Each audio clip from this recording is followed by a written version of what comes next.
নমস্কার। গল্পসঙ্গীর গল্পের আসরে আপনাদের সকলকে স্বাগত জানাই। আজ আপনাদের পড়ে শোনাব শ্রী হেমলতা দেবীর লেখা গল্প চলাচল।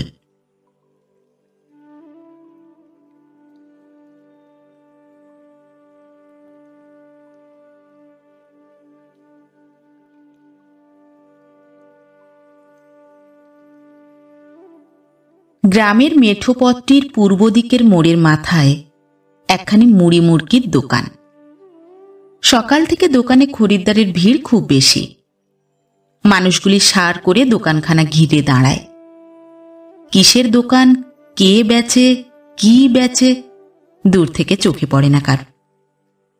পাশাপাশি লম্বা দুটো বাঁশ পুঁতে উঁচুতে একটা সাইনবোর্ড টানানো, তাতে লেখা গ্রাম্য জলপানের দোকান। এতেই লোকে বোঝে যে দোকানটিতে গ্রাম্য ধাঁচের জলখাবার পাওয়া যায় কিনতে। ভিড় ঠেলে ভিতরে ঢুকলে দেখা যায় চিঁড়ে, মুরকি, খই, ছোলা ভাজা, বাতাসা, বেগুনি, ফুলুরি, মুড়ির চাকতি, ছোলার চাকতি, খইয়ের নাড়ু, নারকেলের ছাপা, চিনি দিয়ে পাক করা চিনের বাদাম প্রভৃতি সস্তা দরের রকমারি জলপান সার করে সাজানো কেনেস্তারাগুলিতে রাখা। নমুনাস্বরূপ মাটির ছোট কয়েকটা গামলায় অল্প করে জিনিসগুলি রাখা আছে সামনে, খরিদ্দারের চোখে পড়ার জন্য। পাতলা একখানি পরিষ্কার পুরনো কাপড় দিয়ে গামলার মাথাগুলি ঢাকা, যেন মাছি না বসে। দোকানের ব্যবস্থা দেখলে মনে হয় নেহাত পাড়া গেঁ ব্যাপার নয়। শহরের কোনো সমজদার লোক এসে যেন গাঁয়ের মাঝে দোকান খুলেছে গ্রামবাসীদের পরিপাটি করে পরিচ্ছন্ন খাবার খেতে শেখাতে। আজকাল দোকানে দুপুরে ভিড় হয় আরো বেশি। জমিদার বাবুর বিয়ে, প্রাসাদ তুল্য বাড়িখানা তার আগাগোড়া মেরামত হচ্ছে। মিস্ত্রি মজুর খাটছে অসংখ্য। মেঠো পথে খোয়া ফেলে পাকা রাস্তা তৈরি হচ্ছে যেন মোটর যাতায়াত করতে পারে। তাতেও কুলি খাটছে কম নয়। তারা সবাই দুপুরে ছুটি পেলে জলখাবার কেনে এই দোকানে। দোকানখানা কার কেউ জানে না, দোকানদারকে কেউ কখনো দেখেনি। একটি 8 বছরের ফুটফুটে সুন্দর মেয়ে দোকানের মাঝখানে একটি চ্যাপ্টা টুলে বসে সকাল থেকে জলপান বেচে। ওইটুকু মেয়ে জিনিস দিয়ে পয়সা গুনে নেয় ঠিক, হিসাবে ভুল হয় না কোনোদিন। জিনিস নিয়ে পয়সা দিয়ে সবাই তারিফ করে ফিরে যায়, বলে মেয়েটি চালাক বটে, চাষার ঘরে এমন মেয়ে তো দেখা যায় না। সকলেই ধরে নেয় নিশ্চয়ই মেয়েটি গ্রামবাসী কোনো চাষার হবে। দূরের লোকের এই কথা, গাঁয়ের লোকে জানে কিন্তু এরা কোনো অজানা শহরের মানুষ। বছর 2-3 হলো এ গ্রামে এসেছে। কোন জাত, কোথায় বাড়ি, কেমন স্বভাবের লোক, কে এদের আছে, কেউ তা জানে না। বাড়িতে একটা বুড়ো ঝি আছে, সেই পাড়ার এদিক ওদিক যায়, হাট বাজার করে, তাকেই লোকে চেনে। পাড়ার সবাই তাকে পয়া মাসি বলে ডাকে। নাম তার প্রয়াগ। সে বেশ মিশুক, সকলের সঙ্গে হেসে কথা কয়, আলাপ করে, তাতে খদ্দের জোটে বেশি। লোকে বলে পয়া মাসির পয়েই দোকানের এত কাটতি। পয়া মাসি বলায় সে খুশি হয় খুব, তাই এই নামটাই তার গায়ে চল হয়ে গেছে। খুকির নাম শিবরানী। বুড়ো ঝি তাকে রানী বলে ডাকে, খুকি তাকে ডাকে ঝিমা বলে। শিবরানীর মা থাকেন বাড়ির ভিতরে, তাকে কিন্তু কেউ কখনো দেখেনি। সকাল থেকে বেলা 10টা নাগাদ খুকি জলপান বেচে, তারপর সে নিয়ে খেয়ে পাড়ার পাঠশালায় পড়তে যায়। কাছেই বৃদ্ধ পণ্ডিত রামতারণ ভট্টাচার্যের পাঠশালা। তাতেই দুপুরবেলা পাড়ার যত ছেলে জড়ো হয়। ভট্টাচার্য মশাই একাই সব ছেলে ঠেকান। 2-4টি মেয়েও এসে জোটে, সেই সঙ্গে শিবরানীও আসে। দুপুরে দোকানের যত ঝুঁকি সামলায় পয়া মাসি। তার বেচার ঘটা দেখে অবাক হতে হয়, যেন দশভুজা হয়ে 10 দিকে সে খদ্দেরের খবরদারি করতে থাকে। আচ্ছা হুঁশিয়ার বুড়ি যা হোক। খুশি হয় কিন্তু সবাই তার ব্যবহারে। হাত দুই লম্বা প্রকাণ্ড এক বড় বাঁটের হাতায় জলপান তুলে ঢেলে দেয় সে খদ্দেরের কাপড়ে চুপড়িতে। প্রত্যেকবারই না চাইতে দুটি বেশি দিয়ে দেয়। তাতেই লোকের মন কেড়ে নেয় এতখানি। বাহাদুরি আছে। দোকানের নাম জেনেছে সবাই, চিনিয়ে দিতে হয় না কাউকে। কাজের চাপ দেখে সম্প্রতি একটা ছোকরা চাকর রাখা হয়েছে পয়ামাসির হাতের তলায় থেকে ফরমাস খাটবে বলে। জমিদার রূপেন্দ্র নারায়ণ রায় নব্যযুবা, বয়স 23 বছর। সম্প্রতি বিশ্ববিদ্যালয়ের বিএ পরীক্ষায় উত্তীর্ণ হয়েছেন। নাবালক থাকতেই বাপ স্বর্গগত, নিজেই এখন জমিদারির মালিক। বছর 2 হলো সাবালক হয়ে জমিদারি হাতে পেয়েছেন। খরচে হাত, শখও অনেক রকম। মায়ের অভিভাবকত্বে ও দেওয়ানজির তত্ত্বাবধানে রূপেন্দ্রনারায়ণ মানুষ হয়েছেন। তাঁদের তাঁবে থাকায় তখন টাকা জমে গেছে অনেকটা। এখন খরচের পালা পড়েছে। মা দেওয়ানজি ঠেকাতে পারেন না সহজে। সামনে কিছুটা খাতির রেখে চললেও কলকাতায় গিয়ে বাবু খরচ করে আসেন খুব। বিবাহ দেওয়ার জন্য মা খুব ব্যস্ত, দেওয়ানজি ততোধিক। ব্যয়ের ঘরের অঙ্কটা প্রতি মাসে তাঁরই চোখে পড়ে স্পষ্ট করে। গিন্নিমা ভয় পাবেন ভেবে কথাটা তাঁর কানে তোলেন না। কখনো কখনো আভাসে ইঙ্গিতে একটু জানিয়ে দেন মাত্র। বলেন, মা, রাজাবাবুর বিয়ে দিয়ে বৌরানী ঘরে আনুন, মা লক্ষ্মী বাঁধা থাকবেন। কর্মচারী, চাকর বাকর সবাই ছোট থেকে রূপেন্দ্রনারায়ণকে রাজাবাবু বলে ডাকে। দেওয়ানের কথা শুনে মা উতলা হয়ে ওঠেন আরো বেশি। ছেলের শখ গ্রাজুয়েট মেয়ে বিয়ে করবেন হাল ফ্যাশনের। সেকেলে মেয়ে সেকেলে বউ তার মোটেই পছন্দ নয়। হাজার মেয়ে দেখা হচ্ছে। বন্ধুদল নিয়ে তিনি নিজেই মেয়ে দেখে আসেন, মনে ধরে না কাউকে।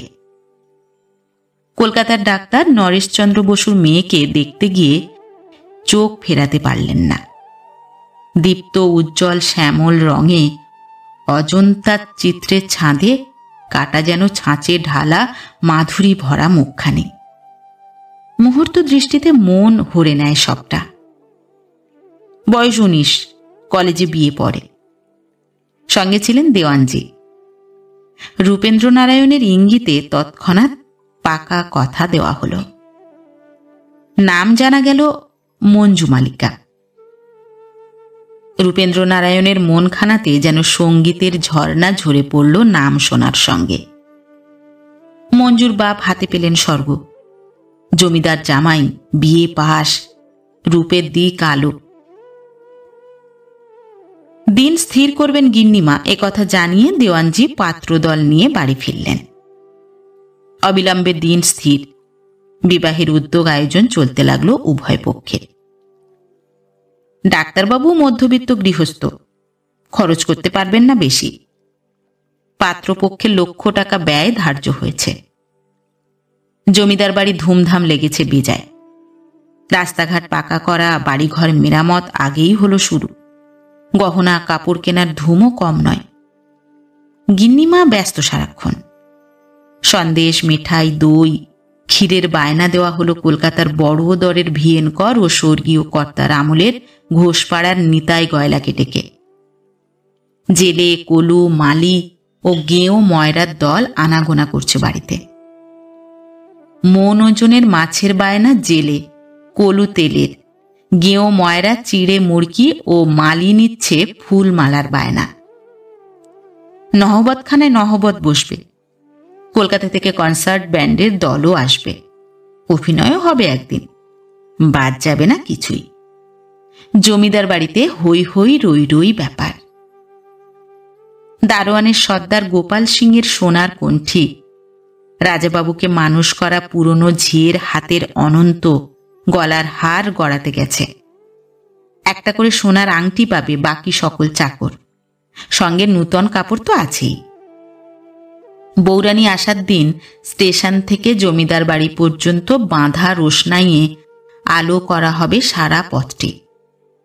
এমনতর ধুমের বিয়ে গাঁয়ের লোক কোনো দিন দেখে নাই। এমন পরিরাজ্য কল্পনার খবর তারা কানেও কখনো শোনে নাই। গ্রামশুদ্ধ সকলেই উন্মুখ, উৎসুক, উতলা।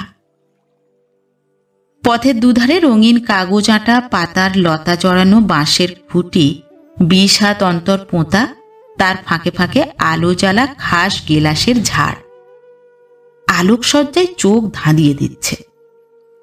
জমিদার রূপেন্দ্রনারায়ণ বিয়ে করে বউ নিয়ে বাড়ি ফিরছেন সেই পথে।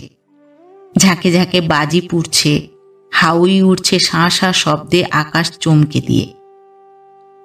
সদ্য ফোটা সাদা পদ্ম ও বড় বড় পাহাড়ি গোলাপে কেয়ারি সাজানো বরের মোটর চলছে ধীর গতিতে আগে আগে।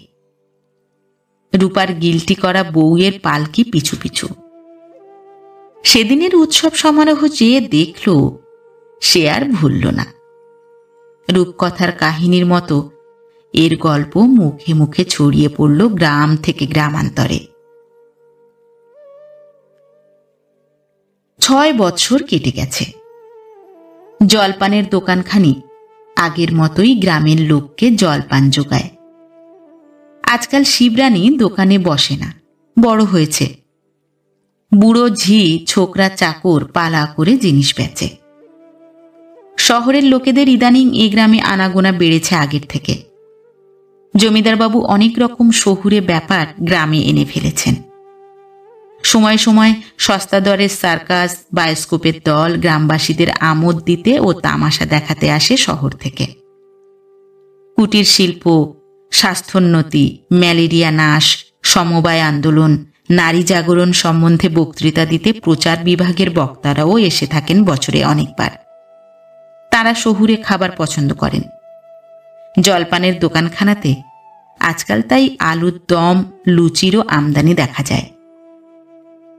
শিবরানীর মাকে বলে বুড়ো ঝি এই ব্যবস্থা করেছে।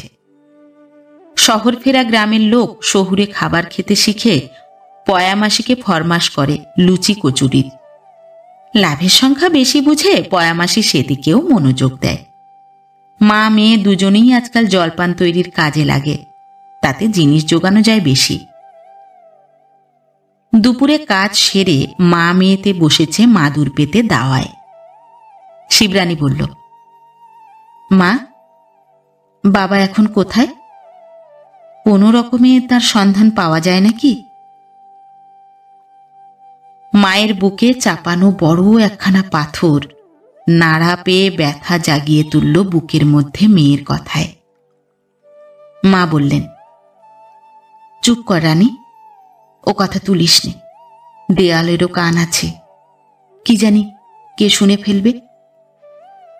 রানু থামে না, আবার বলে, বাবা কি কখনো ফিরবেন না মা? আমরা কি চিরদিন এইভাবে কাটাবো? আমার বড় মন কেমন করে তার জন্যে। তাকে কতকাল দেখিনি। আমাদের মুখ বুজে থাকতে হবে রানী তার সম্বন্ধে। তুই তখন ছোট ছিলি, সবকিছু তো দেখিসনি। ছোট থাকলেও মা, তার চেহারা স্পষ্ট আমার মনে আছে। অন্য কোনো দেশে গেলে তার দেখা পাওয়া যাবে নাকি? চলো না মা, আমরা অন্য কোনো দেশে যাই। ভালো লাগে না একটানা এক জায়গায় থাকতে। নিষেধ আছে তার, বলে গেছেন, এক জায়গায় স্থির হয়ে থেকো যতদিন না আমি ফিরি। কবে সে সময় হবে বলো না মা? ধৈর্য হারালে হবে না রানী, তোর জন্য আমি চিন্তিত আছি। তোর মনটা এমন করে আর চেপে রাখা যায় না। বৌরানী নূতন মেয়ে স্কুল খুলেছেন, সেখানে তোকে পড়তে পাঠাবো ভাবছি। আমি পড়তে গেলে এত কাজ তুমি একলা করবে কি করে মা?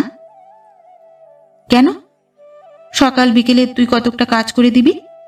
স্কুল তো দুপুরে। বৌরানীর স্কুল 12টায় বসে, 3টায় ছুটি।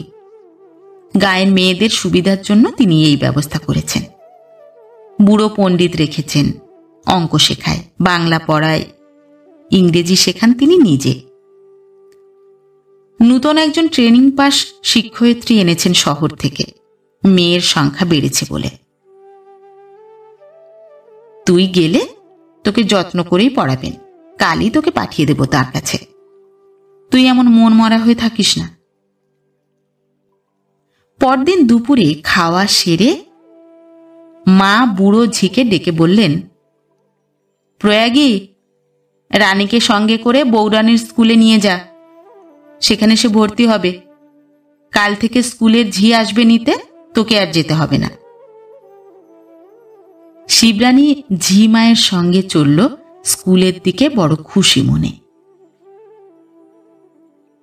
গ্রাম থেকে ক্রোশ ৫-৬ দূরে একটি বড় নদী। তার তীরে মনোমতো জায়গা বেছে রূপেন্দ্রনারায়ণ নূতন একখানি বাংলো তৈরি করেছেন, নাম মঞ্জুকুঞ্জ। প্রীতির চিহ্নটুকু আঁকা রয়েছে নামের সঙ্গে পাথরে সোনার অক্ষরে। ঐশ্বর্য ভরা সংসার, আতিশয্য ভরা স্বামীর ভালোবাসা। মঞ্জুমালিকা সুখী সকল দিকে। বাপ মা পরিতৃপ্ত, এমন ঘরে এমন বরে মেয়ে দিয়ে। বিয়ের পর মঞ্জু বাপের বাড়ি একটি রাতও কাটায়নি। ছোট বাড়ি, রাজা জামাইয়ের থাকার অসুবিধা। মোটরে আসে মঞ্জু স্বামীর সঙ্গে বাপের বাড়ি সকালে, সন্ধ্যায় আবার ফিরে যায়। বাপ মা মেয়ে জামাই চোখে দেখেই সন্তুষ্ট থাকেন। মঞ্জুমালিকার মনটি বড় নরম, যেন রেশমি সুতার গোছা। আশ্রয় নিলে আরাম পাওয়া যায় খুব, বাঁধন নিলে ছেঁড়া যায় না সহজে। সব মনটুকু উজাড় করে ঢেলে দিয়েছে সে স্বামীকে, ভরে গিয়েছে হৃদয়খানা অপূর্ব চেতনায়। ভরা হৃদয়ে মঞ্জু শাশুড়ি সেবা করে, পূজার শয্যা সাজায়, দুপুরে হবিষ্য চড়ায়, খাওয়ার সময় বসে গাওয়া ঘি, নুন, নেবু, দুধ, মিষ্টি এগিয়ে দেয় তার পাতের কাছে পরম যত্নে। শাশুড়ির সেবার কাজটি ছেড়ে মঞ্জু কুঞ্জে যেতে মঞ্জুর মন সরে না। রূপেন্দ্রনারায়ণ ঝোঁক ধরলে যেতে হয়, উপায় কি না গিয়ে? মঞ্জু বলে, মা চলুন না আমাদের সঙ্গে সেখানে, ফাঁকা জায়গা, বড় নদী, দেখলে ভালো লাগতে পারে। বাড়িতে শ্যামসুন্দর বিগ্রহ প্রতিষ্ঠিত। দেবার্চনা ছেড়ে মা এক পা নড়বেন না। একাদশী, অমাবস্যা, পূর্ণিমা তিথিগুলিতে ২-৪ বার মাকে মোটরে নিয়ে গিয়ে মঞ্জু বাংলো দেখিয়ে ও নদীতে স্নান করিয়ে এনেছে। ছেলের শৌখিন বিলাস রুচি ও অপরিমিত ব্যয়বাহুল্যের বহর দেখে মা বিস্মিত হন। ভাবেন, না জানি এ কত টাকার কাজ। তবে এসব ব্যাপারে তার মন বসে না বেশি। শিক্ষিত ছেলের শখের ওজন বোঝা, রুচির বিচার করা তাঁর কর্ম নয় ভেবে নিজের দৈনিক অভ্যাসগুলিতে মন দেন বেশি করে। ছেলে বউ নিয়ে সুখে আছে, এতেই তিনি নিশ্চিন্ত। দেওয়ানজি কিন্তু ভরসা ভাঙা গতিক দেখে। এত খরচ, এ যে দেউলে হওয়ার ব্যাপার। রূপেন্দ্রনারায়ণের এক ঝোঁকা মন ঝুঁকে পড়লে একদিকে বাগ মানে না কোনো মতে, তিনি জানেন।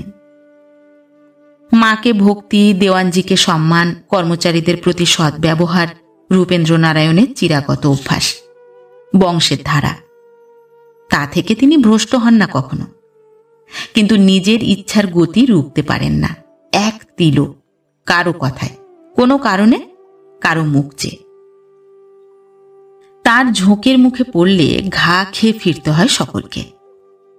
দেওয়ানজি তাই খরচের খবর শোনাতে চান না সহজে। বৌরানী প্রতি কথাটি নরম সুরে কন, মেজাজ না বিগড়োয় ভেবে। ভালো মেজাজে রূপেন্দ্রনারায়ণ মাটির মানুষ, মায়ের কাছে ছোট ছেলে। নদীর বুকে বোট ভাসানো, শিকারে যাওয়া, বৌরানীকে সঙ্গে নিয়ে ঘোড়ায় চড়ে বেড়ানো, শহরের বন্ধুদল নিমন্ত্রণ করে এনে ভোজ খাওয়ানো, দুপুরে তাসের আড্ডা জমানো তার মঞ্জুকুঞ্জের এলাকায় শখের সরঞ্জাম।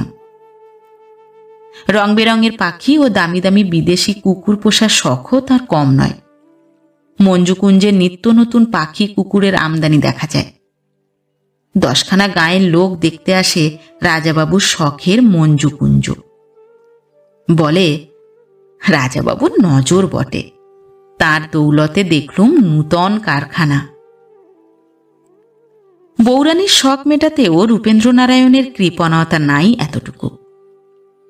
তার মেয়েদের শেখানো গ্রামের মেয়ে স্কুল করার ইচ্ছা দেখে তৎপর হয়ে সে ব্যবস্থাও তিনি করে দিয়েছেন। স্বর্গীয় কর্তার আমলে গ্রামে একখানি মাইনার স্কুল বসে।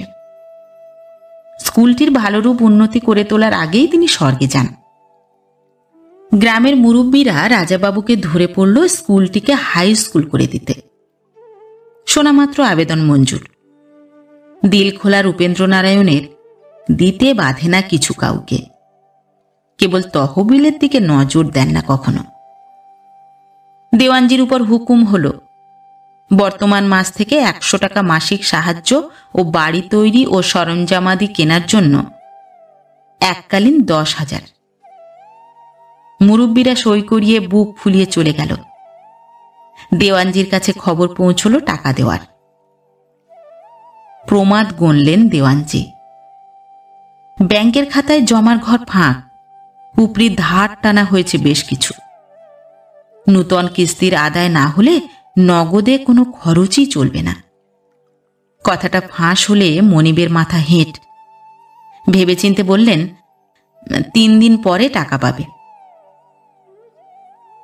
ওদিকে বৌরানিমার মেয়ে স্কুলেও মাসিক 50 টাকা দিতে হবে। সরঞ্জাম সামান্য, 2-100 মিটে যাবে। পাকা বুদ্ধির প্রবীণ দেওয়ান ঠাওরালেন একটা উপায়। পরদিন সকালে গিন্নিমায়ের পূজা জলখাওয়া শেষ হয়েছে খবর নিয়ে হাজির হলেন তার কাছে। বললেন, স্বর্গীয় কর্তার নামে গ্রামের মাইনর স্কুলটি হাই স্কুল করে তোলা হচ্ছে। নগদ 10,000 ও মাসিক 100 টাকা বরাদ্দ হওয়া চাই আপনাদের এই রাজ সরকার থেকে। রাজাবাবুর বড় ছাতি, এ দান তার কাছে যৎসামান্য। বাপের ছেলে তিনি, সই করেছেন চাঁদার খাতায় খুশি হয়ে। তহবিলে কিন্তু মা টাকা নাই আদৌ। কথাটা কেউ জানতে না পারে, শুধু আপনাকেই শোনালুম। স্বর্গীয় কর্তার নামের কাজ ক্ষুণ্ণ হতে পারে না কোনো দিকে। আপনি এর ব্যবস্থা করে দিন। স্বামীর নাম শোনা মাত্র গিন্নিমা উঠে গিয়ে সেকেলে বড় লোহার সিন্দুকটি খুলে তদ্দণ্ডে 10,000 টাকার নোট দেওয়ানজির হাতে গুনে দিলেন। মাসিক টাকার অর্ধেক মা দেবেন, অর্ধেক স্টেট থেকে দেওয়া হবে, ব্যবস্থা হলো। বৌরানীকে বলে ঠিক করলেন আপাতত তার হাত খরচ থেকে মেয়ে স্কুলের টাকা তিনি দিন, নতুন কিস্তি আদায় হলে সে টাকা তাকে ফেরত দেওয়া হবে। কাজ হলো হাসিল দেওয়ানজির বুদ্ধি কৌশলে। রাজাবাবুর গায়ে আঁচ লাগলো না এতটুকু। গ্রামের লোকেরা রূপেন্দ্রনারায়ণের হাই স্কুলের উদ্বোধন সম্পন্ন করল ঘটা করে। জেলার কালেক্টর, ডেপুটি, মুন্সেফ ও আশেপাশের ছোট ছোট জমিদার বাবুরা এলেন সদলে। তাদের আদর আপ্যায়ন জলযোগের ব্যয় চাপল রাজাবাবুর ঘাড়ে, বলা বাহুল্য। দেওয়ানজি ভাবছেন খেয়ালের ঝোঁকে খরচ। নিজের মনকে আরামে রাখার, উপভোগের নিত্য নতুন পন্থা আবিষ্কার করার চেয়ে এসব কাজ 1000 গুণে ভালো। এতে যদি ধারও হয় তবু সেটা সওয়া যায়। প্রজার টাকা প্রজাই ফিরে পায় অনেকটা, এতে সেটা মঙ্গল।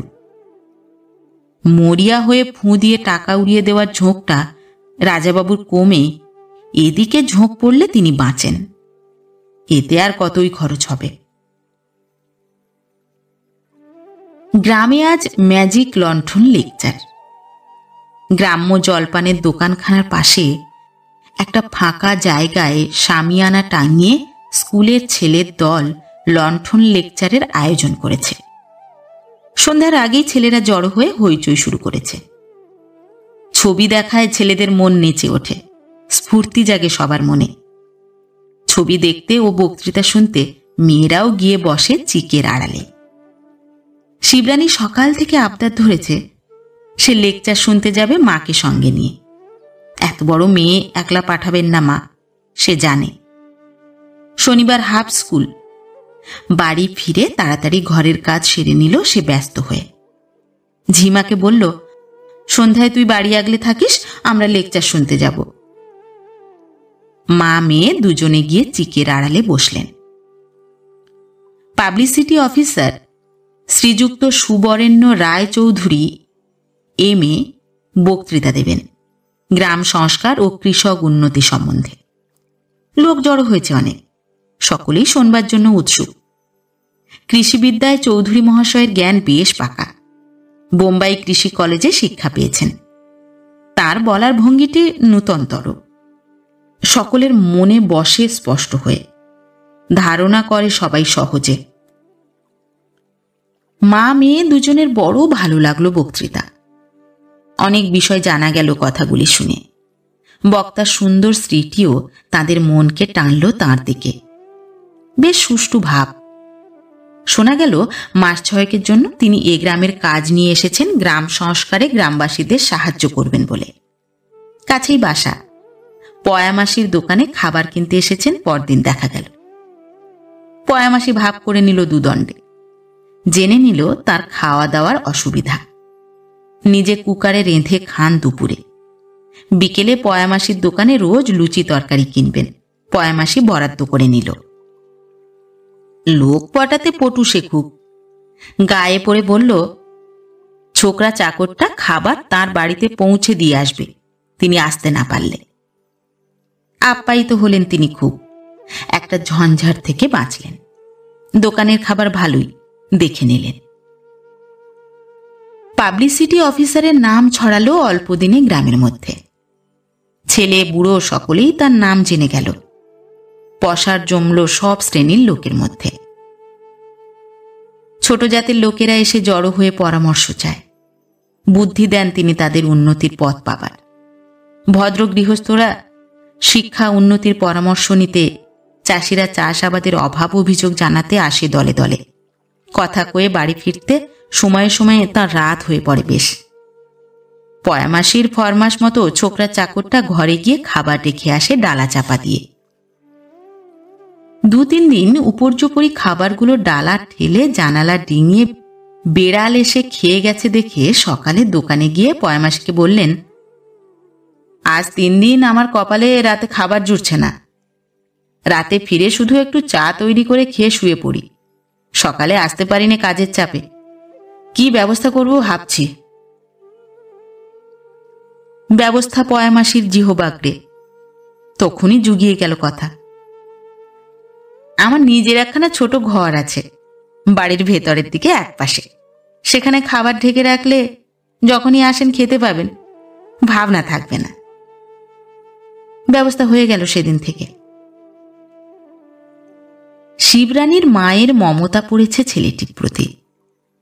বাবুটি জ্ঞান বুদ্ধিতে যত প্রবীণ, বয়সে তত নন। অনুমান 26-27 হবে। যত্ন করে খাবার করেন শিবরানীর মা। থালাটি ধরে দেয় বুড়ো ঝি প্রয়াগী। পরের বাড়ি এসে খাওয়া, রাত করেন না আজকাল তিনি প্রায়। হুঁশ রাখেন ফেরবার। যাতায়াতে পরিচিত হয়ে পড়লেন মায়ের সঙ্গেও কিছুদিনে। মা আজকাল তার সঙ্গে কথাবার্তা কন। রাতে বিছানায় শুয়ে ঘুমন্ত শিবরানীর মুখের দিকে চেয়ে মা ভাবেন, তোকে এমন ছেলের হাতে দিয়ে যেতে পারলে আমি মরে সুখ পাই। কে জানে তোর বাবা ফিরবেন কিনা। অজ্ঞান বালিকা তুই, সংসারের কিছু জানিস না। আমি মরলে কোথায় দাঁড়াবি ভেবে ভয় জাগে মনে আমার সর্বদা। ভগবান কি থেকে কি করলেন, কোথায় এনে দাঁড় করালেন, শেষে কি আছে কপালে কে জানে। জাতকুল না জানলে, বাপ পিতামহের নাম না শুনলে কার মেয়ে বিয়েই বা করে কে। মনের কথা চেপে রেখে মা কাজ করে চলেন নিয়মিত। দিন কাটে। শিবরানীর পড়া এগোয় স্কুলে। জমিদার বাড়ির নূতন উৎসবের পালা পড়ল। বৌরানীর খুকি হয়েছে আজ কয়দিন। ঢাক ঢোলের বাদ্য, তেল হলুদের ছড়াছড়ি গ্রাম জুড়ে। বৌরানী অপারক হয়ে আইএ পাস শিক্ষয়িত্রী এনেছেন স্কুলের হেডমিস্ট্রেস করে। উঠে হেঁটে বেড়াতে পারলেই আবার তিনি স্কুলে যাতায়াত শুরু করবেন ভেবে রেখেছেন। বছরখানেক ধরে বৌরানী বড় একটা মঞ্জুকুঞ্জে যেতে পারেন না, শরীর খারাপ। একলাই রূপেন্দ্রনারায়ণ আজকাল বন্ধু দল নিয়ে মঞ্জুকুঞ্জে হইচই করে হপ্তা কাটান। দেওয়ানজির কল্পনা এক্ষেত্রে ব্যর্থ। ভেবেছিলেন কাজের দিকে মন ফেরালে রাজাবাবুর খরচ করা হাতটা হয়তো কিছু বদলাবে, কিন্তু কাজে তা হলো না। এদিকেও খরচ, ওদিকেও খরচ। শহরে গেলে খরচা আরো চতুর্গুণ। দেনা দাঁড়িয়েছে। গিন্নিমা বৌরানী জানতে পারেন না, কথাটা দেওয়ানজি চেপে রাখেন। মঞ্জুমালিকা আজকাল স্বামীকে ঘরে পান না সব সময়। খুকিকে কোলে নিয়ে আদর করে ভুলে থাকতে চেষ্টা করেন, সফল হন না। বলা চলে না কোনো কথা, তাতে মেজাজ খারাপ হয় আরো বেশি স্বামীর। খুকির অন্নপ্রাশন। রাশির যোগে গিন্নিমা নাম রাখলেন রাশেশ্বরী। মঞ্জুমালিকা বড় সাধে নাম দিলেন পুষ্পকলিকা। পুষু হল খুকির ডাক নাম। রাজাবাবু ধুম লাগালেন বন্ধু দল নিয়ে বাড়িতে। গিন্নিমা করলেন কাঙালি বিদায়। বৌরানী খাওয়ালেন, নতুন কাপড় দিলেন স্কুলের ছাত্রীদের। রাজাবাবু নাচ তামাশার বহর বাড়ালেন অতিমাত্রায়। দেওয়ানজি কুল পান না কোনো দিকে। আজন্ম এই পরিবারের খেয়ে তিনি মানুষ। পরিবারটা আজ ডুবতে বসেছে। দুর্ভাবনায় তার ঘুম হয় না রাতে। সরস্বতী পূজা। স্কুলের ছাত্রীরা পূজার আয়োজন করছে। শ্বেতপদ্মে আশিনা সুন্দর সরস্বতী মূর্তি সামনে রেখে তারা সার বেঁধে দাঁড়িয়েছে বাসন্তী রঙের শাড়ি পরা। বৌরানীকে সামনে না রেখে তারা অঞ্জলি দিতে চায় না। শিক্ষয়িত্রী শিবরানীর দিকে চেয়ে বললেন, যাও তো শিবু, বৌরানীকে ডেকে আনো। 16 বছরের শিবরানী, সোনা ঢালা রং, কৈশোরের কান্তিটুকু দেখা দিয়েছে দেহ মনে অপূর্ব সুন্দর হয়ে। পিঠ ছেয়ে ছড়িয়ে আছে কালো চুলের রাশ। স্নান করেছে সকল মেয়ে সকালে উঠে। ভিজে চুলে ফুল পড়েছে এবাড়ি ওবাড়ি থেকে সংগ্রহ করে। বাসন্তী সজ্জায় সজ্জিত বিনা পানির এই ক্ষুদ্র বাহিনীটি যেন বিনা ঝঙ্কারে বেজে উঠবে বাণীর বরে। আলপনা চিত্রে চিত্রিত উঠানখানির সজ্জাও কম নয়। দেউড়ি ছেড়ে 3টি উঠান পেরিয়ে শিবরানী চলল বৌরানীর মহলে। বৌরানী আছেন শোবার ঘরে। দরজায় পৌঁছে কার গলার স্বর শুনে শিবরানী থমকে দাঁড়াল। না গেলেই নয়। দরকার আছে, যেতেই হবে। পূজার দিন ছেলেরা তোমাকে চায়। চলে গেলে দুঃখ পাবে, উৎসাহহীন হবে। যাওয়ার সময় যাব দেখা করে। থেকেই যাও না আজকার দিনটা। সে আর হয় না, সেখানে অনেকগুলো এনগেজমেন্ট আছে। আমার একেবারেই ভালো লাগবে না। পরশু ফিরব, দেরি হবে না। রূপেন্দ্রনারায়ণ বেরিয়ে এলেন ঘর থেকে। দরজার সামনে শিবরানী দাঁড়িয়ে। কি রূপোজ্জ্বল মূর্তি! বিস্ময়মুগ্ধ চোখে চেয়ে রইলেন রূপেন্দ্রনারায়ণ। বুঝলেন স্কুলের ছাত্রী। জিজ্ঞাসা করলেন, তোমার নাম কি? শিবরানী। থাকো কোথায়? দক্ষিণ পাড়ায়। স্কুলে পড়ো বুঝি? হ্যাঁ। কি চাও? বৌরানীকে নিয়ে যাব। ঘরে আছেন, গিয়ে বলো। শিবরানী ঘরে গিয়ে ঢুকল। রূপেন্দ্রনারায়ণ এগিয়ে চললেন বাইরের ঘরে। বৌরানী খাটে বসে, মুখখানি একটু লাল, চোখ দুটিতে জলের রেখা। প্রণাম করে রানী বলল, বৌরানীমা, মেয়েরা দিদিমণিরা দাঁড়িয়ে আছেন, আপনি গেলে অঞ্জলি দেবেন। চলো। বলে মুখে একটু জল দিয়ে চললেন বৌরানী শিবুর সঙ্গে স্কুল বাড়ির দিকে। ভরা উৎসাহে বাণীর পূজা হলো শেষ। জলযোগে তৃপ্ত হয়ে মেয়েরা কতক গেল বাড়ি, বড়রা শিক্ষয়িত্রীরা রান্নার কাজে লাগলেন। রাতে খাওয়া, মেয়েরা অভিনয়ও করবে, গুরুদক্ষিণা। সন্ধ্যায় শোনা গেল রাজাবাবু আজ কলকাতায় যান নাই। মেয়ে স্কুলের ছাত্রীদের অভিনয় দেখতে চান, বৌরানীকে বললেন। রাজাবাবু রয়ে গেলেন। বৌরানীর বুকটা আনন্দে ভরে উঠেছে। অভিনয়ের ছাত্রীদের সাজাচ্ছেন নিজ হাতে সুন্দর করে। অভিনয় হলো মন্দ নয়। আবৃত্তি গান বালিকাদের মুখে মিষ্টি শোনাল। রূপেন্দ্রনারায়ণের দৃষ্টি আবদ্ধ শিবরানীর রূপের দিকে। মনটা উন্মনা। রাতে বৌরানীকে বললেন, তোমার ওই সুন্দরী ছাত্রীটি কোথাকার মেয়ে? এই গ্রামেই থাকে। মেয়েটি খুব ভালো। 2 বছর পড়েছে, এতেই অনেক শিখেছে। দেখলে তো কেমন আবৃত্তি করল, গান গাইল।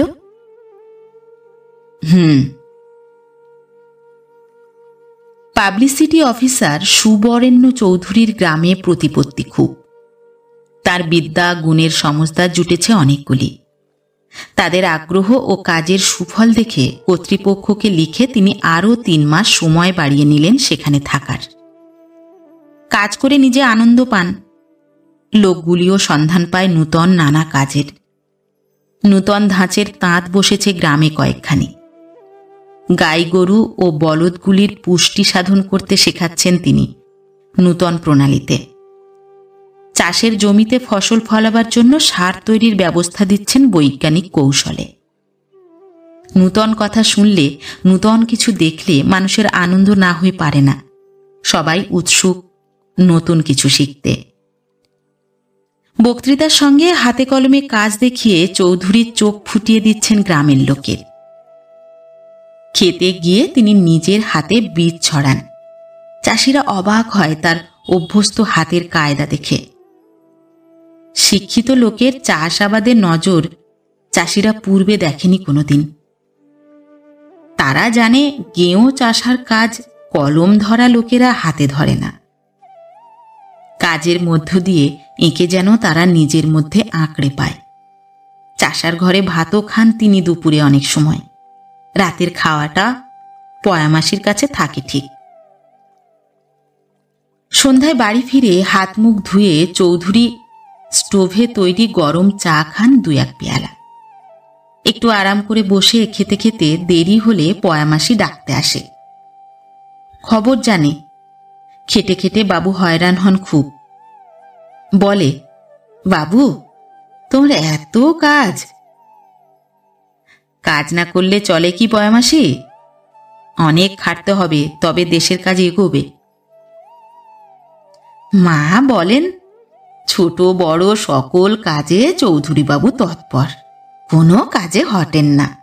ভদ্রলোকের ছেলে, বাবুগিরি নেই এতটুকু। মায়ের মুখে তোমার যশ ধরে না। বড় পছন্দ তোমাকে তার। মায়ের মতো গুণবতী দুর্লভ। এতটুকু স্খলন নাই কোনোখানে। আলগা কথা একটা মুখে শুনি নাই কোনোদিন। মা খুব পরিশ্রম করেন না পয়মাসি?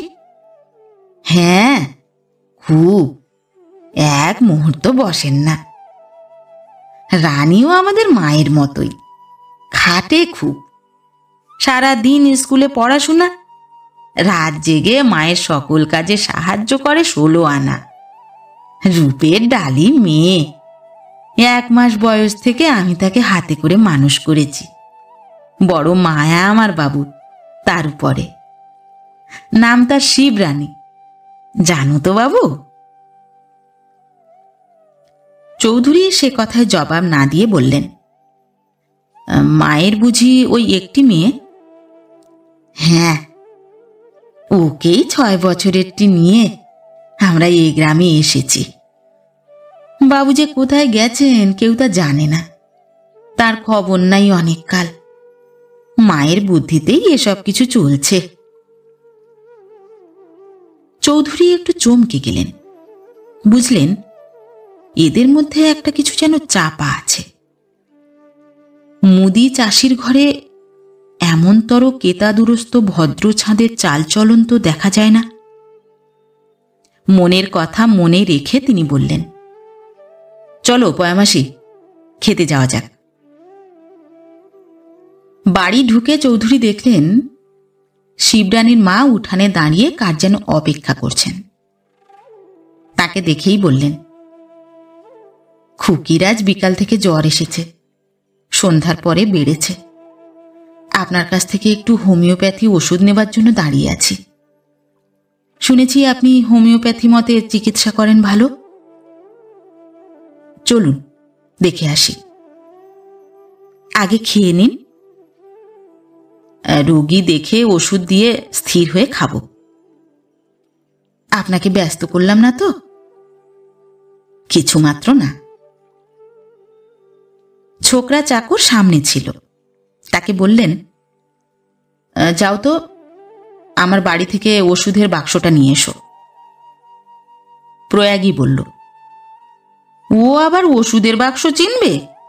শিশি সাজানো ওষুধের বাক্স আমি চিনি, আনছি। বলে সে চৌধুরীর বাসার দিকে চলল। সুবরেণ্য মায়ের সঙ্গে ঘরে ঢুকলেন রোগী দেখতে। জ্বর খুব, গা জ্বালা, মাথা ব্যথা, উপসর্গ তো আছে। হাত দেখে জ্বরের গতি ইত্যাদি পরীক্ষা করে ঔষধের ব্যবস্থা করলেন। ইতিমধ্যে প্রয়াগী বাক্স এনে হাজির। একবার ওষুধ খাইয়ে দুবারে রেখে চৌধুরী বেরিয়ে এলেন। বলে এলেন, কাল সকালে খবর দেবেন কেমন থাকেন। খাওয়া সেরে বাসায় গিয়ে মা মেয়ের কথাটা চৌধুরীর মাথায় কেমন ঘুরতে লাগল। কে জানে এরা কোথাকার মানুষ, কি পরিচয়ে এখানে বাস করছে। মুদির দোকান চালায় বটে, কিন্তু যাতে মুদি এ কথা বলতে তো কাউকে শোনা যায় না। পাড়ায় এদের সুস্পষ্ট পরিচয় কারও জানা নেই। 6 মাসে এটা তিনি বুঝেছেন। মায়ের প্রতি কথায় ব্যবহারে একটি বিশিষ্ট সম্ভ্রমের ভাব ফুটে ওঠে। মেয়েটি অপূর্ব সুন্দরী, এরা বড় ঘরানা না হয়ে যায় না। কথাটা মনের মধ্যে তোলাপাড়া হতে লাগলো অনেকক্ষণ। পরে ঘুমিয়ে পড়লেন। ভোরে উঠে মুখ হাত ধুয়ে চা খেয়ে রোগী দেখতে চললেন চৌধুরী ঔষধের বাক্স হাতে ঝুলিয়ে। মস্ত বড় হাতল দেওয়া মজবুত চামড়ার বাক্সটি নতুন আমেরিকার আমদানি। দরজায় দাঁড়িয়ে ডাকলেন, পয়ামাসি, বাড়ি আছো?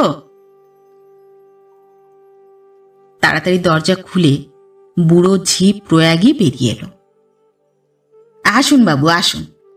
মা আপনার পথ চেয়ে আছেন। আর রানী একটু ভালো আছে, তবে জ্বরটা একেবারে ছাড়েনি।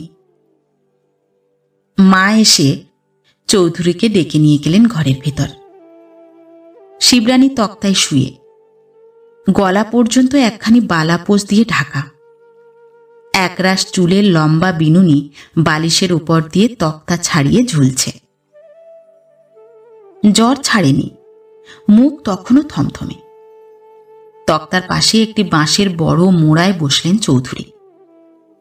নাড়ি টিপে রাতের অবস্থা জেনে উপসর্গের লক্ষণ বুঝে নূতন ঔষধের ব্যবস্থা করলেন। পথ্য, বার্লির জল, মিশ্রি, পাওয়া গেলে 2-4 কোয়া কমলা লেবু দিতে পারা যায়। সন্ধ্যায় খেতে এসে আবার দেখে যাব বলে উঠে পড়লেন। তার অনেক কাজ, সময় দিতে পারেন না একটা কাজে বেশি। মা দরজা পর্যন্ত এগিয়ে এসে জিজ্ঞাসা করলেন, কেমন দেখলেন? কম আছে, এখনো 3-4 দিন লাগবে। 7 দিনে শিবরানী সম্পূর্ণ সেরে উঠল। আরো হপ্তাখানেক কেটে যাবার পর মা একদিন চৌধুরীবাবুকে বললেন, কাল দুপুরে আপনার নিমন্ত্রণ আমাদের বাড়ি। আমরা ব্রাহ্মণ, ভাত খেতে ভয় পাবেন না আমাদের হাতে। আমি দুবেলা চাষার অন্ন গ্রহণ করে থাকি। আমার আবার জাতি বিচার? ব্রাহ্মণের ছেলে বটে, কিন্তু নিজেরা ছিটকে পড়েছি অনেক দূরে। কাজ করা যায় না বেশি জাত বাঁচালে। মা বুঝলেন চৌধুরী ব্রাহ্মণের ছেলে, চৌধুরী বুঝলেন এরা ব্রাহ্মণ পরিবার। উভয়েরই মনটা কেমন সাড়া দিল এই পরিচয়ে। পরদিন রান্না করলেন মা অনেক পদ। সিন্ধুকে তোলা পুরনো একখানি শ্বেত পাথরের থালা বের করে অন্ন সাজালেন পরিপাটি করে। বাটির ব্যঞ্জনও অনেকগুলি, পায়েস পিঠে আগের রাতে করে রেখেছেন। রান্নাঘরের তাকে তোলা সেগুলি যত্ন করে। খেতে বসেছেন চৌধুরী, মা কাছে বসে খাওয়াচ্ছেন। অন্ন ব্যঞ্জনের ব্যবস্থা, পরিবেশনের পারিপাট্য ও পরিচ্ছন্নতায় উন্নত রুচির পরিচয় পেয়ে একদিকে তিনি যেমন পরিতৃপ্ত হলেন, তেমনি প্রত্যয় দৃঢ় হল যে নিশ্চয়ই এরা বনিয়াদি বংশ। রোগী দেখতে যখন তিনি ঘরে ঢুকতেন, দেওয়ালে একখানি ফটো টাঙানো দেখেছিলেন এক ভদ্রলোকের। সুন্দর, সুপুরুষ। অনেকবার মনে হয়েছে হয়তোবা ইনি মেয়েটির বাবা। খাওয়া প্রায় শেষ হয়েছে। মা ডাকলেন, রানী, পিঠে পায়েসের বাটি দুটি নিয়ে আয়। রেকাবিতে রসবড়া সরু চাকলি আছে, তাও আনিস। হেঁট মুখে শিবরানী পিঠে পায়েসের রেকাবি বাটি এনে পাতের কাছে নামিয়ে দিল। মা বললেন, মশলা ঠিক করে রাখিস। শিবরানী ঘরে গেল কৌটায় মশলা ভরে আনতে। মা বললেন, আপনার সঙ্গে আমার প্রয়োজনীয় কথা আছে, অবসর মতো বলবো। কাল আসবো বৈকালে। ভাগ্যস্থানে যখন কুগ্রহ ভর করে, তখন কুপরামর্শ দিতে, কুবুদ্ধি যোগাতে কুলোক জড়ো হয় মানুষের চারিপাশে অনেক। ঘিরে ফেলে তাকে শনির সেন দৃষ্টি। রূপেন্দ্রনারায়ণের ভাগ্যফলে শনি ঘনিয়ে এসেছিল, সে সময় 16 আনা। শিবরানীর কৈশল লাবণ্য তার মনকে বিকৃত করে তুলেছিল দিনে দিনে। ঠাট্টা তামাশা হাসি আলাপে কুবন্ধুরা কুবুদ্ধি যোগাচ্ছিল অহরহ। প্রশ্রয় পাচ্ছিল মনটা তার পাপের পথে। চিন্তা বিক্ষিপ্ত, নির্দিষ্ট কোনো কাজ হাতে নাই যাতে মনোনিবেশ করে মনকে বাঁচাতে পারে আপদ থেকে। সঙ্গীরা শপথ করে শোনায় ভয় নাই এ কাজে এতটুকু। মেয়েটির যাতায়াতের পথে তারা দৃষ্টি ফেলে প্রতিদিন। এলোমেলোভাবে নানা কৌশল মনে আসে ওকে হস্তগত করার। ভদ্র সন্তান, ভরসা পান না অতি গর্হিত কাজে প্রবৃত্ত হওয়ার। বুদ্ধি দিলেন এক বুদ্ধিমান বন্ধু, গোপনে বিবাহ করে ফেলুন না রাজাবাবু, সব গোল মিটে যাক। ধনী লোকে ধনের দৌলতে কত কি করে। কথাটা রূপেন্দ্রনারায়ণের মনে লাগল। অনেক যুক্তি খাটাতে লাগলেন নিজের মনের পক্ষে। শেষে স্থির করলেন, চিরহিতাকাঙ্ক্ষী পরিবারের পুরাতন বিশ্বস্ত কর্মচারী সদাশয় মহাপ্রাণ দেওয়ানজির শরণাগত হওয়াই কর্তব্য। দেখা যাক তিনি কি বলেন। দুপুরে খাওয়া সেরে বৈঠকখানায় ফরাস বিছানায় শুয়ে আছেন রূপেন্দ্রনারায়ণ একা। জানালা দরজা বন্ধ, ঘরখানি ঝাপসা অন্ধকারে ঢাকা। গরম হাওয়া চলছে বাইরে। হাজির থাকা চাকরকে ডেকে বললেন, দেওয়ানজিকে খবর দে তো হরিধন। হরিধন ছুটল কাছারি ঘরের দিকে। দেওয়ানজি বসে কাগজপত্র দেখছেন। হরিধন ঢুকে বলল, রাজাবাবু খবর দিয়েছেন দেওয়ানজি। বলো, আসছি। বলে তিনি দরকারি কাগজগুলি তুলতে লাগলেন হাত বাক্সে। হরিধন দৌড়ে চলল দেওয়ানজির আসার খবর দিতে। মিনিট কয়েক পরে দেওয়ানজি এলেন রাজাবাবুর ঘরে। অন্ধকারে রাজাবাবুর মুখ দেখা যায় না স্পষ্ট।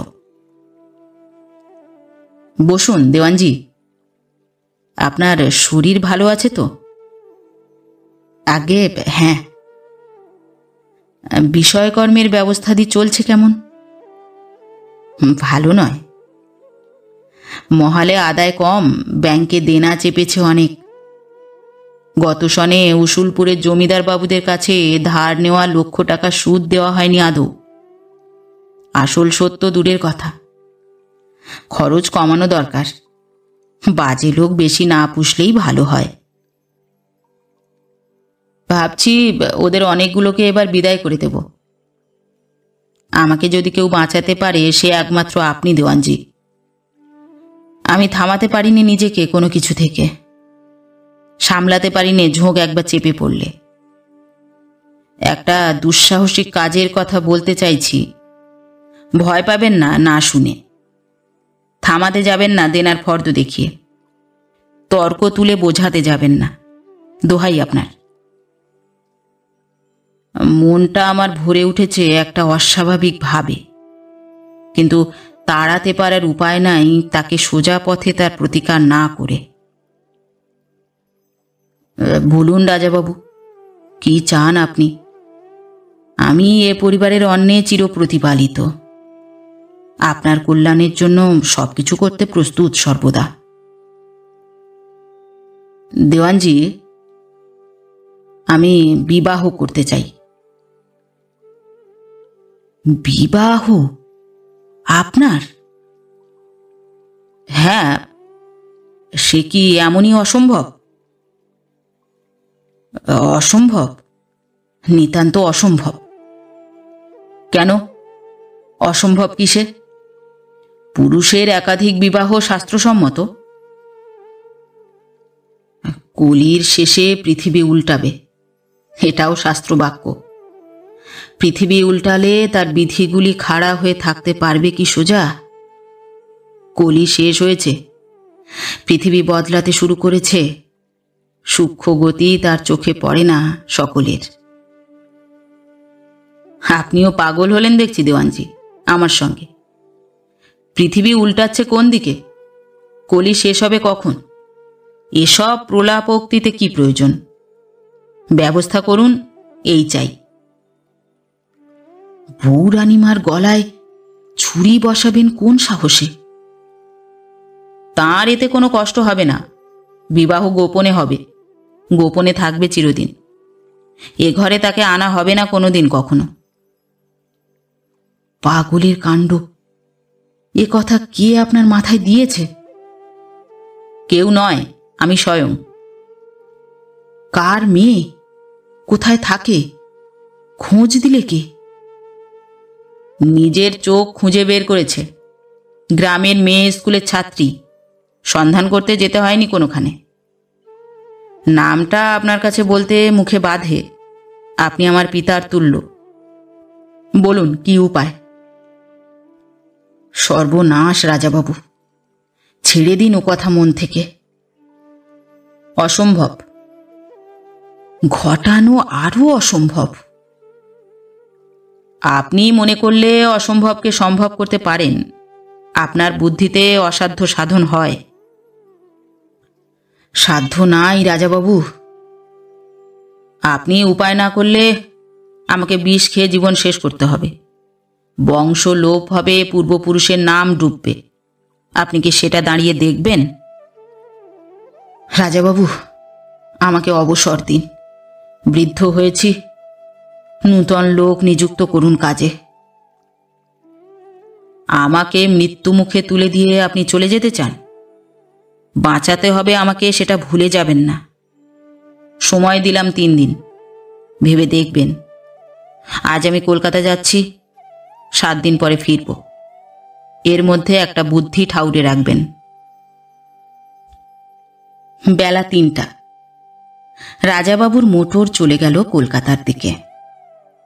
সন্ধ্যার পূর্বে বৌরানীর মহলে দেওয়ানজি উপস্থিত হলেন। মনটা চিন্তায় ভারাক্রান্ত। পুরাতন ঝি রানীমাকে খবর দিল দেওয়ানজি এসেছেন, দেখা করতে চান। বৌরানী তৎক্ষণাৎ উঠে বাইরে এলেন। শয্যায় শুয়ে ভাবছিলেন কত কি। মনটা তার অস্বস্তিতে ভরা।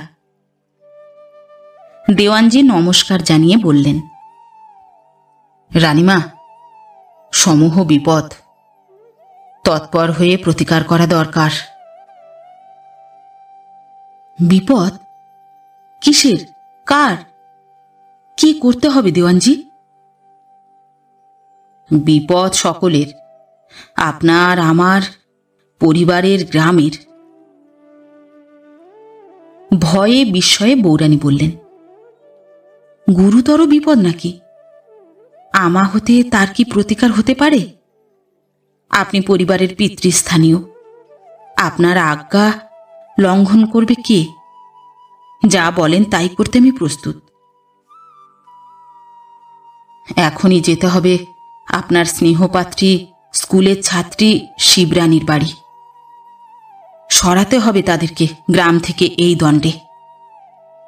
অমঙ্গলে ঘিরছে তাদিকে, আপনাকে। সব দিক রক্ষা হবে তারা সরে গেলে। বৌরানীর মুখখানা ফ্যাকাশে হয়ে উঠল মুহূর্তে। হাত পা কাঁপছে। দেওয়াল ধরে দাঁড়ালেন। চলুন মা, গাড়ি দাঁড়িয়ে দেউড়িতে, সব আমি প্রস্তুত করে রেখেছি। 5 মিনিটে মোটর এসে পৌঁছল জলপানের দোকানের সামনে। দেওয়ানজি নেমে খবর দিলেন রানীমা এসেছেন, ভিতরে যাবেন। পলকে পয়ামাসির দরজা ঠেলে বাড়ি ঢুকে উঁচু গলায় ডাক দিল, রানী, দৌড়ে আয়, দেখ এসে কে এসেছে। জানালা দিয়ে মা দেখলেন জমিদার বাবুর বড় মোটর বাড়ির সামনে, পথে দেওয়ানজি দাঁড়িয়ে, গাড়ির ভিতরে বসে বৌরানীমা। মা মেয়ে দুজনে দৌড়ল গাড়ির দিকে। হাত ধরে নামালেন মা বৌরানীকে একান্ত যত্নে, সমাদরে। শিবরানী লুটিয়ে রানীমার পায়ে প্রণাম করল অন্তরের সব ভক্তিটুকু দিয়ে। তার বিবর্ণ মুখখানের দিকে নজর পড়ল না তাদের, ব্যস্ত থাকায়। দাওয়াই এনে বসালেন আসন পেতে দেওয়ানজিকে। মোড়া দিলেন বৌরানীর জন্য। এই তাঁদের আসবাব। বৌরানীর আগমন এ কুটিরে আকস্মিক ব্যাপার। মনটা তাদের গুছিয়ে নিতে সময় লাগলো একটু। দেওয়ানজি শিবরানীর মাকে বললেন, আপনার সঙ্গে আড়ালে আমার কিছু কথা আছে। সরে গেলেন দুজনে পয়ামাসির রাতে শোবার ছোট ঘরখানার দিকে। দেওয়ানজি বললেন, অমঙ্গলের আভাস জানাচ্ছি, প্রশ্ন করবেন না একটিও। বুক পকেটে রাখা নোটের তাড়া বের করে বললেন, নিন, এই 1000 টাকার নোট। গ্রাম ছেড়ে চলে যান কালই। শিবরানীর মা অত্যন্ত বুদ্ধিমতী, অনুমানে অনেকটা বুঝতে পারেন। আপনার আদেশ অলঙ্ঘনীয়। কাল সন্ধ্যার পূর্বে আমি দূর গ্রামে চলে যাব নিশ্চিত। দুটি কথায় কাজ শেষ। অন্তরের আশীর্বাদ জানিয়ে দেওয়ানজি হলেন অগ্রসর রাস্তার দিকে। মুহূর্ত দাঁড়াবার যেন ইচ্ছা নাই। শিবরানীর হাত ধরে বৌরানীও এগোলেন পিছু পিছু। মোটর হল অদৃশ্য। মা দেখলেন মেয়ের হাতে দুগাছি নতুন বালা পরানো। মেয়ে বলল, মা, বৌরানী আমাকে নিজের হাতের বালা দুগাছি খুলে পরিয়ে দিলেন। তাকে বড় অসুস্থ দেখাচ্ছিল, জিজ্ঞাসা করতে পারলাম না কিছু। বিকালে আসব বলে চৌধুরীবাবু সেই যে গেছেন, 15 দিন আর দেখা নাই। সেদিন বাড়ি ফিরে কর্তৃপক্ষের তার পেয়ে তৎক্ষণাৎ তাঁকে দূর গ্রামে কাজে চলে যেতে হয়েছিল। কাল রাত্রে ফিরেছেন। পয়ামাসি খবর জেনে এসেছে।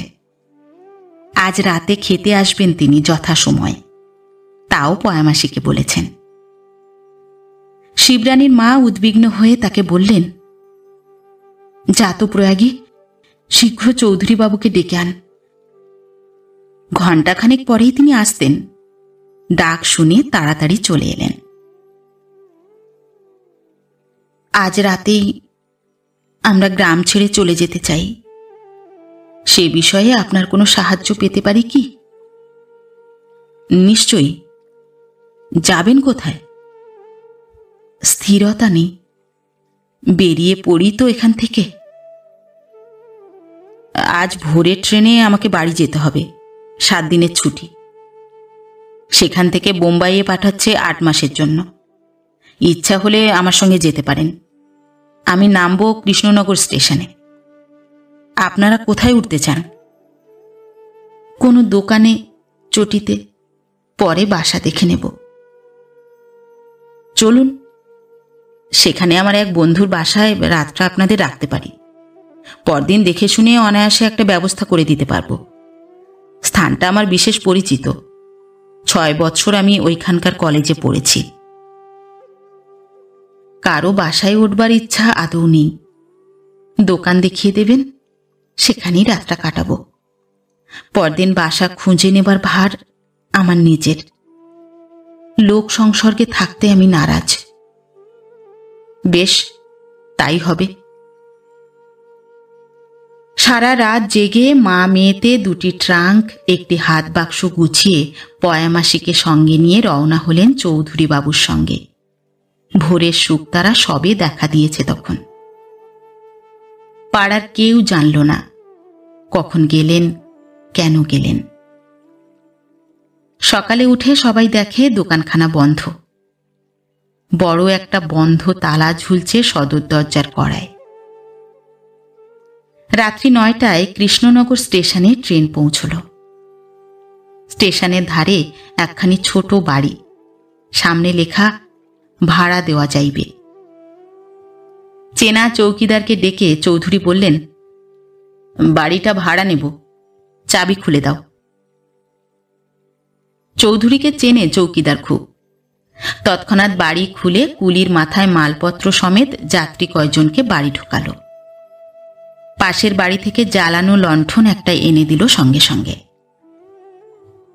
স্বতন্ত্র একখানি বাড়ি পেয়ে মা যেন হাঁপ ছেড়ে বাঁচলেন। জলস্পর্শ না করে পয়ামাসিকে নিয়ে এক ঘরে 3 জনে শুয়ে পড়লেন। চৌধুরী গেলেন নিজের বাসায়। পরদিন ঘণ্টা 2-এর মধ্যে ব্যবস্থা হয়ে গেল বেশ। যেখানে পয়ামাসি সেখানে অভাব অসুবিধা থাকতে পারে না বেশিক্ষণ। চৌধুরী খবর নিতে এসে দেখলেন এরা গুছিয়ে বসেছেন দিব্যি, কারো সাহায্য দরকার করে না। মনে মনে মাকে প্রশংসা না করে পারলেন না। আত্মনির্ভর পরায়ণা নারী বটেন ইনি। চৌধুরীর প্রতি মায়ের মমতা তার মনকে স্নেহে জড়িয়ে ফেলেছে অনেকখানি। অন্তরে একটা অজানা আনন্দ জাগে এদের সংসর্গে। শিবরানীর সঙ্গে কথা বলেন না তিনি কোনোদিন, কেমন যেন বাধে। 6 মাইল দূরে চৌধুরীর নিজের বাড়ি। বৃদ্ধা মা থাকেন গ্রামের বাড়িতে। বিদেশ যাওয়ার আগে তাকে দেখে যেতে হবে। আজই বাড়ি যাওয়া চাই, সময় কম। শিবরানীর মা চৌধুরীকে গোপনে বললেন, সেদিন বলতে যাওয়া কথাটা চাপা পড়ে গেছে। আপনার গ্রামান্তরে যাওয়া, ফিরে আসা কেটে গেছে এক পক্ষ। আমাদের প্রচ্ছন্ন জীবন কথা জানাতে চাই আপনাকে।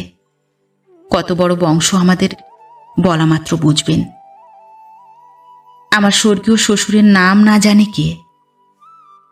তার একমাত্র ছেলে শিবরানীর বাবা হাইকোর্টের উকিল। 10খানা পৈতৃক বাড়ি কলকাতায়। ভাড়া উঠত মাসে 2000। ব্যাংকে জমা ছিল কয়েক লক্ষ টাকা। নিঃশেষ হয়ে গেল সব অল্প কয়েক বছরে। ঘোর দৌড়ে, জুয়ার নেশায়। দলের লোক জড়িয়ে ফেললে নানান ফ্যাসাদে। শেষে সর্বশান্ত একদিনে। জেলের ভয়ে পালাতে হলো রাতারাতি। বলে গেলেন, অজানা গ্রামে নাম লুকিয়ে থাকো গিয়ে, ভরসা রাখো নিজের উপর। দেখি কতদিনে কি উপায়ে ফিরতে পারি। সে আজ 12 বৎসরের কথা। এক যুগ। আর কত অপেক্ষা করা যায়? শিবরানীকে কারো হাতে সঁপে দিয়ে প্রয়াগীকে সঙ্গে নিয়ে আমি দেশান্তরে চলে যাব সংকল্প করেছি। ওকে নিয়ে তো পথে চলাফেরা করা চলে না। সুবরেণ্য থেমে থেকে বললেন, দিতে পারেন আমার হাতে যদি চান। আমি নিজের মতে চলি, বলি, কাজ করি। যা ভাবি ঠিক তা থেকে কেউ আমাকে নড়াতে পারে না এক চুল। মা আছেন, তিনি একান্ত সন্তান বৎসলা। আমার সুখে সুখী হওয়া তাঁর স্বভাব। যেতে হবে বোম্বাই, 7 দিন বাকি। আজই রাত্রে বিবাহ করে আমাকে তাহলে যেতে হয় মায়ের কাছে। মুখাপেক্ষা করার আমার কেউ নেই। আমার কে আছে আমি ছাড়া? যে কথা সেই কাজ। রাত্রে বিবাহ করে সুবরেণ্য চললেন বউ নিয়ে নিজের গ্রামে মায়ের কাছে। পয়ামাসি শিবরানীর মা রইলেন ভাড়াটে বাড়িখানিতে শূন্য মন নিয়ে। বৌরানীর বড় জ্বর। সেদিন বাড়ি ফিরে বিছানায় পড়ে প্রবল জ্বরে প্রলাপ বকতে লাগলেন। ভোরের সময় তার করলেন দেওয়ানজি রাজাবাবুকে, বৌরানীর জ্বর বিকার, শীঘ্র আসুন। তার পেয়ে রূপেন্দ্রনারায়ণের বুকটা কেঁপে উঠল যেন। বৌরানী সব জানতে পেরেছেন ভেবে বড় দরের নার্স নিয়ে রওনা হলেন তৎক্ষণাৎ। বৃথা ভাবনার সময় নাই এতটুকু। বাড়ি পৌঁছলেন বেলা 2টায়। স্নানাহার হয় নাই, মাত্র সকালে চা খেয়ে বেরিয়েছেন। পৌঁছেই ছুটে চললেন বৌরানীর ঘরের দিকে। অচেতন বৌরানী জ্বরের ঘুরে, গিন্নিমা বসে সামনে। পুরনো ঝি চণ্ডী পায়ের কাছে বসে হাত বুলাচ্ছে পা দুখানিতে। ডাক্তার এসেছিলেন সকালে, বলে গেছেন জ্বরটা বাঁকা, বিকার সঙ্গে নিয়ে দেখা দিয়েছে। 3-4 দিন না কাটলে ধরা যাবে না কি ধাতের জ্বর। রাজাবাবুর সঙ্গে ফল এসেছে 1 ঝুড়ি, বেদানা, কমলা, কেশুর, আঙুর রোগীর খাওয়ার জন্য। আইস ব্যাগ মনখানেক বরফ সঙ্গে আনতে ভোলেননি। বিলাতে শেখা পাকা নার্স 2-1টি দরকারি ওষুধও এনেছে নিজের সঙ্গে।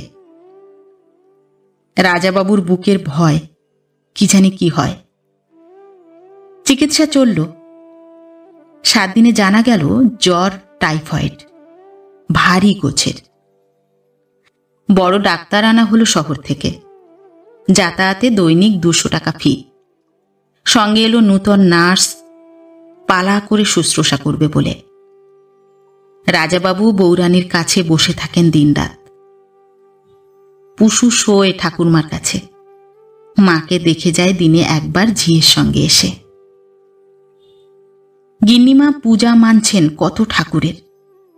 মানসিক রাখছেন কালীঘাটের কালী ও বাবা বিশ্বেশ্বরের নামে। সস্তায়ন হোম হচ্ছে প্রতিদিন বাড়িতে। বৌরানী বাঁচলে হয়। 1.5 মাস হয়ে গেল জ্বরের বিরাম নাই। ডাক্তার বলছেন জ্বরের জোর কমেছে, বিকার কেটে আসছে। দুর্বলতায় মারা না পড়েন তো বাঁচতেও পারেন। বিকারের ঝোঁকটা কেটে একটু যেন জ্ঞান ফিরেছে। লোক চিনছেন অল্প স্বল্প। রূপেন্দ্রনারায়ণকে চোখের সামনে রাখতে চান সারাক্ষণ, দেখতে চান বারংবার। একটু সরলে অস্থির হন।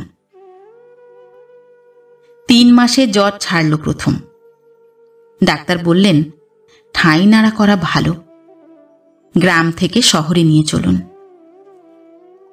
বল যেটুকু আছে তাতে নিয়ে যাওয়ায় বিপদ ঘটবে না। মোটরে 1 ঘণ্টা 3-এর রাস্তা বই তো নয়। নার্স ডাক্তার সঙ্গে থাকবে। মঞ্জু মালিকার বাপ মায়ের কাছে নিয়ে যাওয়াই সাব্যস্ত হল। শ্বশুরের ছোট বাড়ি, এখন আর রাজা জামাই যাওয়ার বাধা হল না। সেখানে গেলে খরচও হবে কম, রোগী যত্নও পাবে যথেষ্ট। টাকার ভাবনা রাজাবাবু এখন ভাবতে শিখেছেন। বৌরানীর ব্যায়াম তাঁর খামখেয়ালি মনে আক্কেল এনে দিয়েছে অনেকখানি। শ্বশুরকে লিখে সব ব্যবস্থা ঠিক করলেন। 15 দিনে সাবধানে বৌরানীকে নিয়ে গিয়ে ফেললেন বাপের বাড়িতে। বাবা মাকে কাছে পেয়ে মঞ্জুর আনন্দ দেখে কে।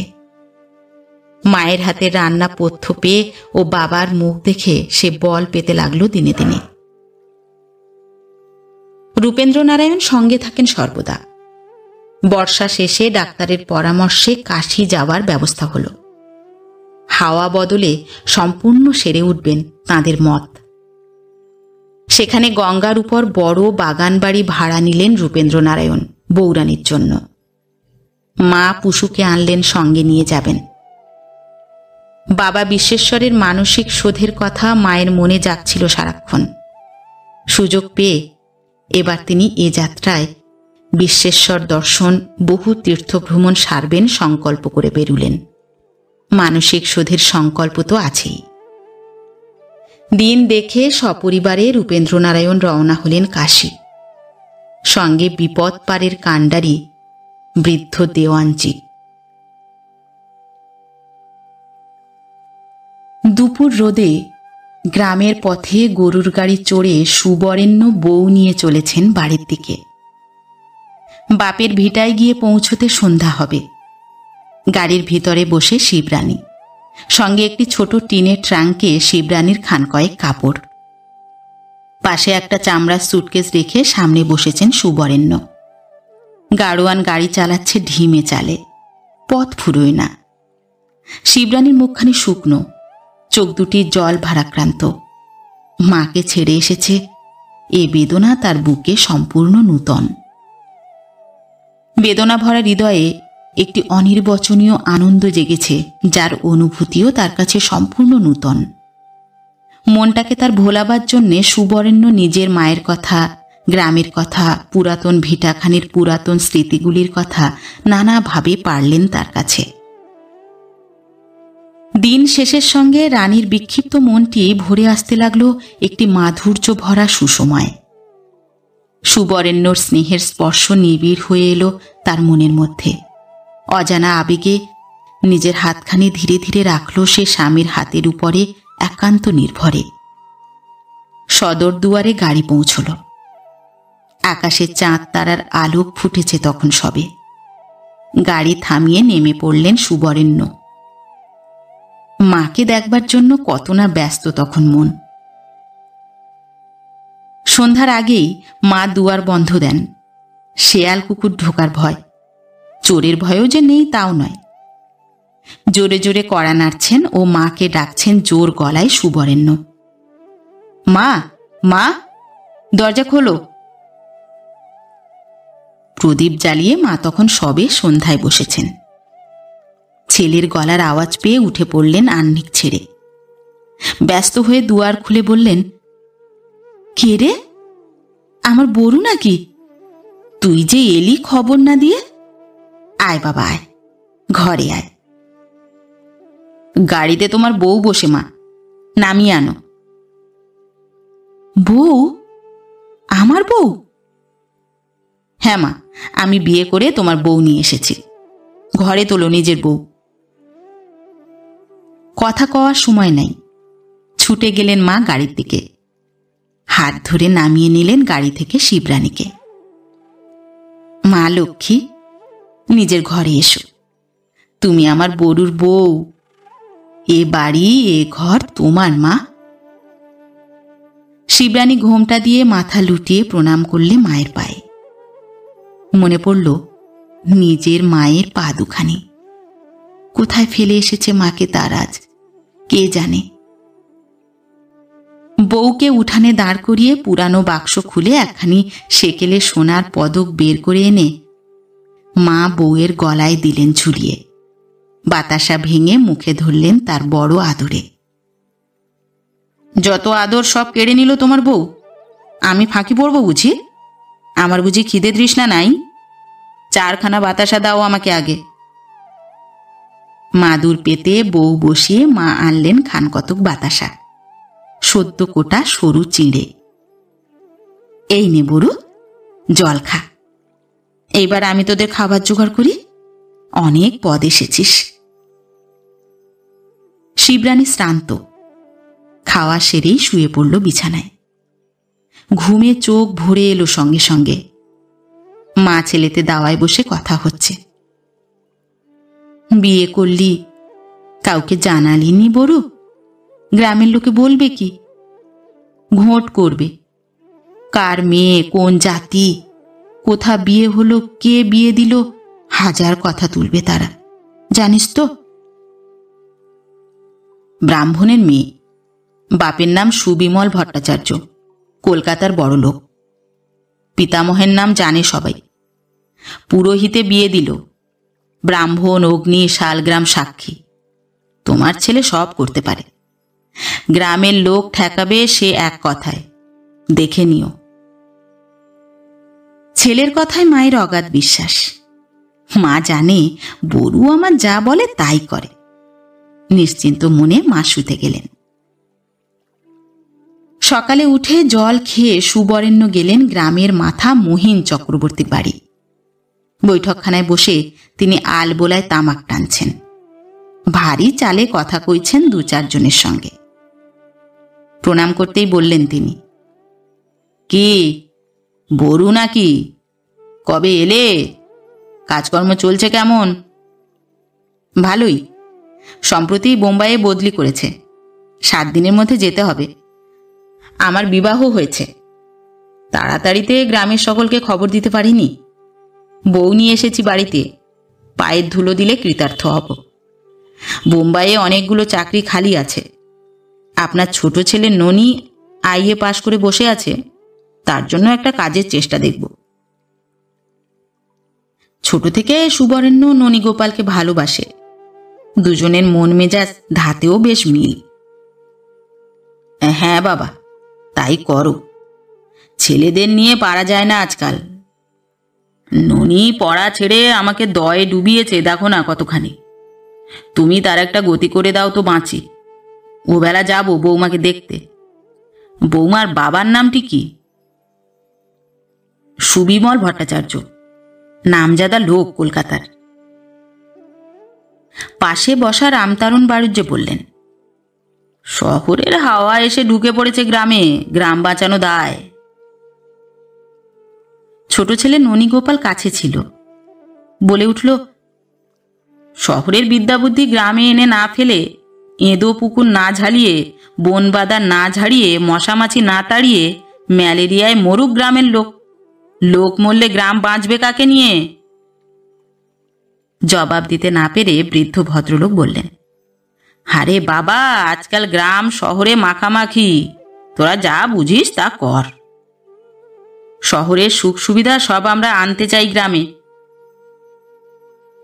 কাজ হাসিল করে সুবরেণ্য বাড়ি ফিরলেন। মাকে বললেন, ভাত দাও মা শিগগির। ও বেলা মহিন চক্রবর্তী এসে তোমার বউয়ের হাতে ভাত খাবেন, শিকার হয়েছেন। 5 দিন গ্রামে ঘুরে ছেলেদের সঙ্গে আলাপ জমিয়ে তাদের কাছে নূতন কাজের কথা ছড়িয়ে সুবরেণ্য বউ নিয়ে রওনা হলেন। মাকে বলে গেলেন 8 মাস পরে ফিরব বোম্বাই থেকে। মাইনে বেড়েছে, বেশি টাকা পাঠাবো। চাকর রেখো একজন মজবুত দেখে। পথে পয়ামাসি শিবরানীর মা সঙ্গ নিলেন। কাশিতে নেমে থাকবেন তাঁরা বছরখানেক। শিবরানীকে পাঠিয়ে দিয়ে মায়ের মন টেকে না বাড়িতে একটুও। 8 মাস বোম্বাইয়ে কাজের মেয়াদ শেষ করে সুবরেণ্য বাড়ি ফিরছেন। পথে নামলেন শিবরানীর মায়ের খোঁজ নিতে, দেখা করতে। তাঁরা থেকে যাবেন কাশিতে, সুবরেণ্যকে ফিরতে হবে কর্মস্থলে কলকাতায়। ননীগোপালের কাজ করে দিতে ভোলেননি তিনি বোম্বাইয়ে। কাশিতে আছেন তাঁরা 3 দিন। বিকালে বেরিয়ে সুবরেণ্য বাসায় ফিরেছেন। শিবরানীর কাছে বসে বললেন, গঙ্গার ধারে বেড়াতে গিয়ে দেখলুম তোমার রাজাবাবু ও বৌরানী বেড়াতে বেরিয়েছেন মোটরে। বৌরানী এখানে কাশিতে? ব্যাকুল আগ্রহে বলল, কেমন দেখলে তাকে? বেশ ভালো। মোটরে রাজাবাবুর পাশে বসে যাচ্ছেন, সঙ্গে খুকি রয়েছে। বৌরানীকে আমি দেখতে চাই, কেমন করে দেখা পাবো? বৌরানীকে দেখতে গেলে আগে রাজাবাবু দেখা দেবেন, সেটা জানো তো? বলে সুবরেণ্য একটু মুচকে হাসলেন। হাসির দিকে দৃকপাত না করে শিবরানী বলল, বউরানীর পুণ্য ফলে অভিশাপ আশীর্বাদ হয়ে গেছে আমার জীবনে। আর একটু হলে তুমি তার সতীন হয়ে পড়ছিলে যে। শিবরানীর বুক ফেটে কান্না ও চোখ ফেটে জল এলো এ কথায়। অমন সর্বনাশের কথা মুখে এনো না। সাধ্বী বউরানীর স্বামী কেড়ে নেয় এমন সাধ্য কার? তোমার স্বামী যদি কেউ কেড়ে নেয় রানী, বুকটা আমার পুড়ে ছাই হবে, খাঁ খাঁ করবে শূন্য শ্মশানখানা হাহাকারে ভরে। বুকটা যেন তার মুচড়ে ভাঙতে লাগল। সুবরেণ্য বুঝলেন এ প্রসঙ্গে শিবরানী ঠাট্টা সইতে পারবে না এতটুকু। তাড়াতাড়ি কথাটা ফিরিয়ে নিয়ে বললেন, রাজাবাবুদের বাঁচবার মূলে দেওয়ানজির দরদ, আমাদের সৌভাগ্যের মূলে পয়া মাসির পয় নয় কি রানী? এদের কোথায় ঠাঁই হবে বলতো? ধ্রুবলোকে, যেখানে মুহূর্তের স্খলন নাই।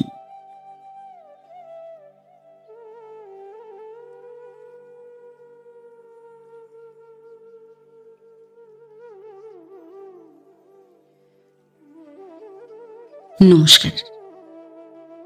নতুন একটি গল্প নিয়ে খুব শিগগির ফিরে আসছি। ততক্ষণ সবাই ভালো থাকবেন, সুস্থ থাকবেন।